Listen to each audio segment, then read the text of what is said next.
கோவை கல்லூரி மாணவி கூட்டு பாலியல் வன்கொடுமை செய்யப்பட்ட சம்பவத்தை கண்டித்து பாஜக தேசிய மகளிர் அணி தலைவர் வானதி ஸ்ரீனிவாசன் தலைமையில் கோவை செஞ்சிலுவை சங்கம் அருகே கண்டன ஆர்ப்பாட்டம் தொடங்கியது. அந்த காட்சிகளை பார்க்கலாம்.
கூடுதல் விவரங்களை வழங்க இணைகிறார் எமது செய்தியாளர் கார்த்திக். இந்த போராட்டம் தொடர்பான முழு விவரத்தை பதிவு பண்ணுங்க.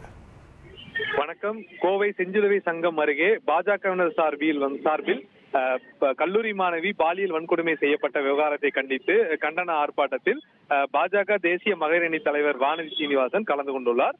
அதாவது கையில் தீப்பந்தத்துடன், அதாவது பெண்களுக்கு விடியல் இல்லை என்று குறிப்பிட்டு இந்த சம்பவத்தை கண்டித்து இதன் மீது உடனடியாக நடவடிக்கை எடுக்க வேண்டும். இந்த பாலியல் வன்கொடுமை செய்யப்பட்ட 3 நபர்களும் கைது செய்யப்பட்டு கடும் நடவடிக்கை எடுக்க வேண்டும் என்று முழக்கங்கள் எழுப்பி இந்த கண்டன ஆர்ப்பாட்டத்தில் ஈடுபட்டிருக்காங்க. 100க்கும் மேற்பட்டோர் இந்த ஆர்ப்பாட்டத்தில் ஈடுபட்டிருப்பது மிக முக்கியமாக பார்க்கப்படுகிறது. கையில் தீப்பந்தத்துடன் இந்த கண்டன ஆர்ப்பாட்டத்தில் பாஜகவின் தேசிய மகளிர் அணி தலைவரும் தெற்கு சட்டமன்ற உறுப்பினருமான வானதி ஸ்ரீனிவாசன் பங்கேற்று கலந்து கொண்டுள்ளார். ஏற்கனவே அந்த சம்பவம் நடைபெற்ற இடத்தில் 3 மணி அளவில் அவர் அங்கு நேரடியாக சென்று ஆய்வு மேற்கொண்டு வந்தார். இந்த நிலையில் இன்று மகளிர் அணி சார்பில் கண்டன ஆர்ப்பாட்டமும், நாளை தமிழ்நாடு முழுவதும் பாஜக சார்பில் மாவட்ட தலைநகரங்கள்ல இதை கண்டித்து ஆர்ப்பாட்டம் நடத்துவதற்கு அறிவித்திருக்கிறார்கள். அதன் ஒரு பகுதியாக தான் தற்போது கோவை செஞ்சிலுவை சங்கம் அருகே வானதி ஸ்ரீனிவாசன் தலைமையில் கண்டன ஆர்ப்பாட்டம் நடைபெற்று வருகிறது. நன்றி கார்த்திக், உங்கள் விரிவான தகவல்களுக்கு.